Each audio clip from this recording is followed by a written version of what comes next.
కనకధారకు స్వాగతం. ముందుగా అందరికీ వరలక్ష్మి వ్రతం శుభాకాంక్షలు. ఈరోజు చాలామంది వరలక్ష్మి వ్రతం చేసుకుంటున్నారు. అమ్మ దయ మనందరి మీద ఉండాలని మనస్ఫూర్తిగా కోరుకుంటున్నాను. కనకధార పారాయణం కోసం చాలామంది అడిగారు, చాలామంది ఫాలో అవుతున్నారు. 11th డే రోజు ఉద్వాసన చెప్పడానికి సంకీర్తనమ్మ వాయిస్ కూడా అడిగారు. నేను అక్కను అడిగాను, కానీ బిజీగా ఉండడం వల్ల వరలక్ష్మి వ్రతం అవి ఉన్నాయి కదా, బిజీగా ఉండడం వల్ల మనకి ఇంకా వాయిస్ అయితే ఇవ్వలేదండి. వాయిస్ ఇస్తే నేనైతే వెంటనే పెట్టేస్తాను. అలాగే మీరు ఇంకా కొన్ని క్వశ్చన్స్ అడిగారు, వాటి గురించి ఇప్పుడు మాట్లాడుకుందాం. ఫస్ట్ కామెంట్ ఏంటి అంటే, కనకధార పారాయణం మనతో పాటు స్టార్ట్ చేశారంట, అలాగే సప్త శనివారాల వ్రతం కూడా స్టార్ట్ చేశారంట. సో రెండు ఒకేసారి అవుతున్నాయి. నాకు ఉద్వాసన ఒకేసారి చెప్పాలనుకుంటున్నాను. అయితే దేనికి దానికి విడివిడిగా అంటే జనాలందరినీ, వాళ్ళ ఫ్రెండ్స్ని, ఫ్యామిలీని పిలిచి భోజనాలు పెట్టాలా, విడివిడిగా పెట్టాలంటే రెండింటికి కలిపి ఒకేసారి పెట్టేయండి. అందరూ ఒకేసారి వచ్చినప్పుడు ఒకసారి భోజనం మన ఇంటికి వచ్చి భోజనం చేస్తే సరిపోతుంది. అది రెండు ఒకేసారి రావడం ఇంకా మీకే హ్యాపీగా ఉంటుంది అండ్ మంచి కలిసి వచ్చింది కాబట్టి ఒకేసారి పెట్టేయండి, పర్వాలేదు. నెక్స్ట్ క్వశ్చన్ ఏంటి అంటే, కనకధార పారాయణం చేసేవాళ్ళు ఖచ్చితంగా తాంబూలం ఇవ్వాలా అని అడుగుతున్నారు. వాయనం అనేది మనం ఎందుకు ఇస్తాము అంటే, మనం ఏది పూజ చేసినా సరే అమ్మవారిని మనం డైరెక్ట్గా పిలవలేం. అమ్మ ఎవరి రూపంలో వస్తుందో తెలియదు కాబట్టి ముత్తైదుల్ని పిలిచి మనం వాయనం ఇస్తాం. అంటే అమ్మవారే సాక్షాత్తు మన ఇంటికి వచ్చి వాయనం తీసుకున్నారు అని మనం నమ్ముతాం కాబట్టి వాయనం ఇమ్మని చెప్తారు. సో ఎక్కువ మందిని కాకపోయినా మీకు కుదిరినట్టు, మీకు తోచినట్టు, మీ స్తోమకు తగ్గట్టుగా మీరు వాయనాలు ఇవ్వండి, ఇస్తే మంచిది. కనకధార చదివేటప్పుడు వేరే వేరే ఆలోచనలు వస్తున్నాయి, ఏం చేయాలి స్వప్న అని అడుగుతున్నారు. అంటే జనరల్గా పూజ చేసేటప్పుడు మనం ఖాళీగా అక్కడ కూర్చొని చదువుతూ ఉంటే సడన్గా థాట్స్ ఎక్కడికో వెళ్ళిపోతాయి. దేన్నైనా మనం కంట్రోల్ చేస్తాం కానీ మనసుని ఎవ్వరూ కంట్రోల్ చేయలేరు కదా. అందుకే నేనేం చేస్తాను అంటే, ఫోన్లో చూసి చదవకుండా ప్రింట్ తెచ్చుకుంటాం. A4 పేపర్లో ప్రింట్ తెచ్చుకొని దాన్ని చూస్తూ ఉంటే, మనం చూస్తూ చదువుతూ ఉంటే కాన్సన్ట్రేషన్ వేరే దాని మీదకి వెళ్ళకుండా దాని మీదే ఉంటుంది. అందుకే మీరు బుక్ అయినా సరే లేదా పేపర్ అయినా సరే ప్రింట్ తెచ్చుకొని చదివితే మీ కాన్సన్ట్రేషన్ అక్కడే ఉంటుంది. ఫోన్లో కూడా సమ్టైమ్స్ మనం డిస్ట్రాక్ట్ అయిపోతామండి. ఎందుకంటే ఒకసారి మెసేజ్లు వస్తాయి, ఫోన్స్ వస్తాయి, ఏదో ఒకటి కనిపిస్తుంది, సడన్గా మైండ్ అక్కడికి వెళ్ళిపోతుంది. అందుకే నేను పూజ చేసేటప్పుడు ఎప్పుడు ఫోన్ బయటే పెడతాను, దేవుని రూమ్లోకి తీసుకెళ్ళాను. అండ్ ప్రింట్ కూడా తీసి పెట్టుకుంటే మన కాన్సన్ట్రేషన్ స్ట్రేట్గా పూజ మీద ఉంటుందన్నమాట. ట్రై చేయండి. నెక్స్ట్ క్వశ్చన్ ఏంటి అంటే, ఈవినింగ్ దీపం వెలిగించట్లేదు బట్ కనకధార చదవచ్చా అని అడుగుతున్నారు. అంత మంచి కనకధార చదువుకుంటున్నారు కదా, దీపం వెలిగించండి, మార్నింగ్ ఈవినింగ్ వెలిగిస్తే బాగుంటుంది. బట్ మీ కారణాలు నాకు తెలియదు కాబట్టి కుదరకపోయినా పర్వాలేదు, కనకధార అయితే చదువుకోండి. ఇంకో క్వశ్చన్ ఏంటి అంటే, స్వప్న మీరు కనకధార పారాయణం అలాగే వరలక్ష్మి వ్రతం రెండు చేసుకోవచ్చు అన్నారు కదా, అది ఎలా చేసుకోవాలి, ఏది ముందు చేసుకోవాలి అంటే అది మీ ఇష్టం అండి. అంటే మీరు రెగ్యులర్గా వరలక్ష్మి వ్రతం చేసుకుంటే కనుక ఎలా చేసుకుంటారో అలాగే చేసుకోండి. కాకపోతే ఆల్రెడీ మనం పసుపు గౌరమ్మని పెట్టేసుకున్నాం కాబట్టి మళ్ళీ పసుపు గౌరమ్మని చేసుకోకుండా యథాతథంగా పూజ చేసుకోండి. ఏది ముందు చేయాలి అంటే మీ ఇష్టం, మీకు ఏది ముందు చేయాలనిపిస్తే అది ముందు చేయండి. ఇదే ముందు చేయాలి, ఇది వెనక చేయాలి అని ఏం లేదు. నెక్స్ట్ క్వశ్చన్ ఏంటి అంటే, కనకధార పారాయణం మనతో పాటే స్టార్ట్ చేశారంట. మొన్న ఫ్రైడే రోజు పూజ చేసుకొని బయటికి రాగానే ఆవు వచ్చిందంట ఇంట్లోకి. సో చాలా హ్యాపీగా అనిపించింది, మీతో షేర్ చేసుకోవాలనిపించింది. అండ్ ఇంకో క్వశ్చన్ ఏంటి అంటే, నేను లక్ష్మీ ఫోటో పెట్టుకొని చేసుకుంటున్నాను, అందరూ ఐడీలే పెట్టుకొని చేసుకోవాలి అని అంటున్నారు స్వప్న, మరి పెట్టుకోవాలా అని అడుగుతున్నారు. లేదండి, అమ్మవారి స్వరూపం, మీరు ఫోటో పెట్టుకున్నా లేకపోతే ఇంట్లో విగ్రహం ఉంటే విగ్రహం పెట్టుకోండి, లేదు అంటే మీరు ఫోటో అయినా సరిపోతుంది. అందరూ విగ్రహాలు పెట్టుకోవాలని ఏం లేదు. కొంతమంది రోజు నైవేద్యం పెట్టాం కాబట్టి విగ్రహాలు తెచ్చుకోరు, ఉంటే పెట్టుకోండి, లేకపోయినా కూడా పర్వాలేదు, అమ్మ మనకు కనిపిస్తుందా లేదా అంతే. నెక్స్ట్ క్వశ్చన్ ఏంటి అంటే, స్వప్న 11 days కంటిన్యూగా కనకధార పారాయణం చేస్తే 12th డే ఉద్వాసన చేసుకోవడానికి మంగళవారం వచ్చింది, మరి ఎలా అంటే పర్వాలేదండి, మంగళవారం మనం ఉద్వాసన చేసుకోవచ్చు. మీకు అలా సెంటిమెంట్ ఉంటే కనుక మంగళవారం కూడా అలాగే ఉంచేసి కనకధార నార్మల్గా చదువుకోండి, ఏం కాదు. బుధవారం చెప్పుకోండి, బట్ 11 nights అయితే కంప్లీట్గా అయిపోవాలి. సో సోమవారం మీరు చెప్పకూడదు, మంగళవారం చెప్పుకోవచ్చు, పర్వాలేదు.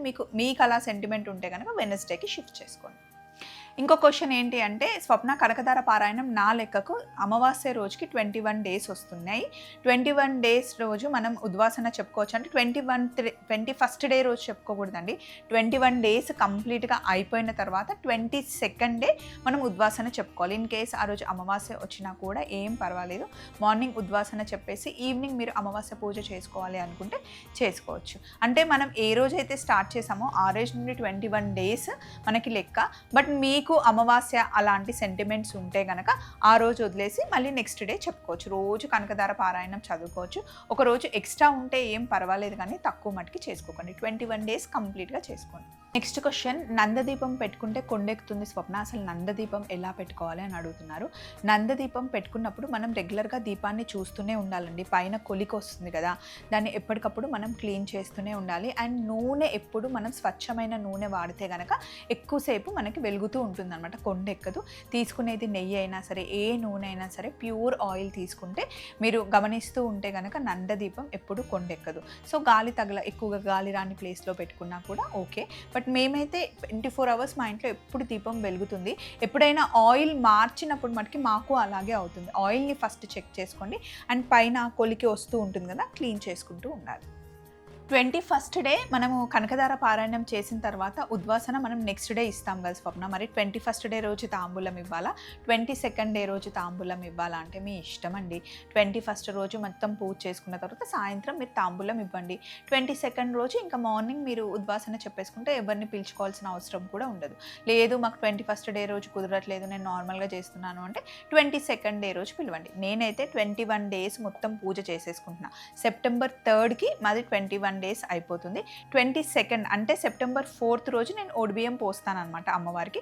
ఫ్రైడే వస్తుంది. యాక్చువల్గా 21 డేస్ చేసి గురువారం వరకు చేసి 22nd మనం ఉద్వాసన చెప్పుకోవాలి. ఆ రోజు ఫ్రైడే కాబట్టి అమ్మవారిని ఆ రోజే ఇంట్లో ఉంచేసి అందరం ఓడిబియ్యం పోసిన తర్వాత నేను సాటర్డే ఉద్వాసన చెప్పుకుంటా, అంటే విచ్ ఈస్ సెప్టెంబర్ 5th అనమాట.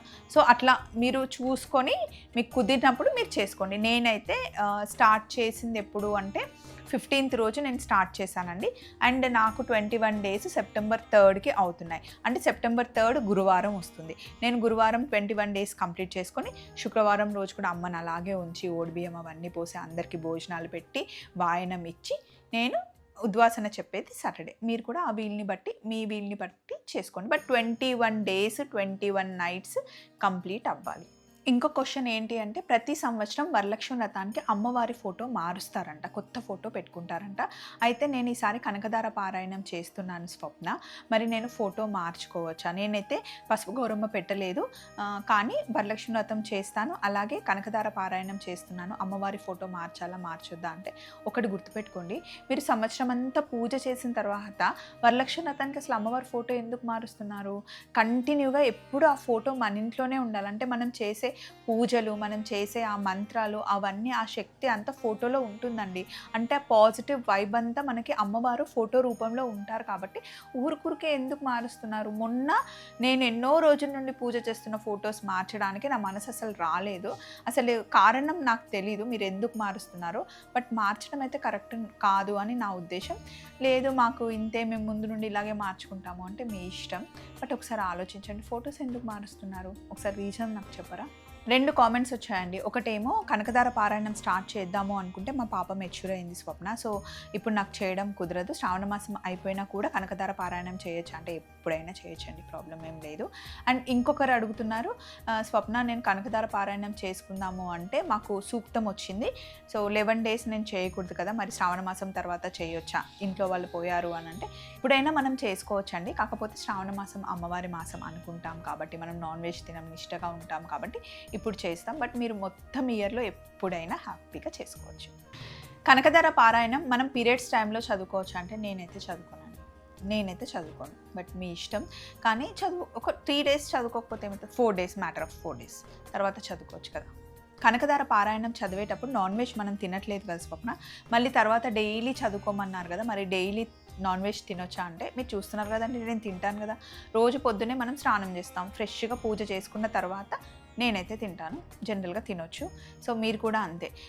నాన్ వెజ్ తిన్న తర్వాత కనకదార చదువుకోకండి, కానీ తినకముందు పూజ చేసుకొని చదువుకున్న తర్వాత రోజు యథాతథంగా తినొచ్చు, ప్రాబ్లం ఏమి.